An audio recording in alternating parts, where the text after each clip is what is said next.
Asan na nga ba si Peter June Simon Tere mga body, alamin natin kung asan na nga ba. Si Peter June Simon, na kilala bilang PJ Simon, ay kasalukuyang nakatuon sa kanyang bagong papel bilang Deputy Commissioner ng Pilipinas Super League PSL para sa Mindanao.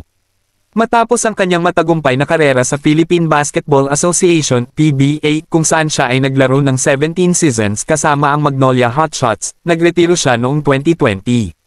Sa kanyang personal na buhay, si PJ Simon ay ikinasal kay Jezeme Hular, ang binibining Pilipinas Supernational 2018. Ang kanilang kasal ay naganap noong Mayo taong 2019 sa Tagaytay City. Sa kasalukuyan, sila ay may 2 anak at si Simon ay masayang nagsisilbing full-time na ama sa kanilang pamilya. Noong Pebrero taong 2024, inihayag ni Simon ang kanyang bagong tungkulin bilang Deputy Commissioner ng PSL para sa Mindanao.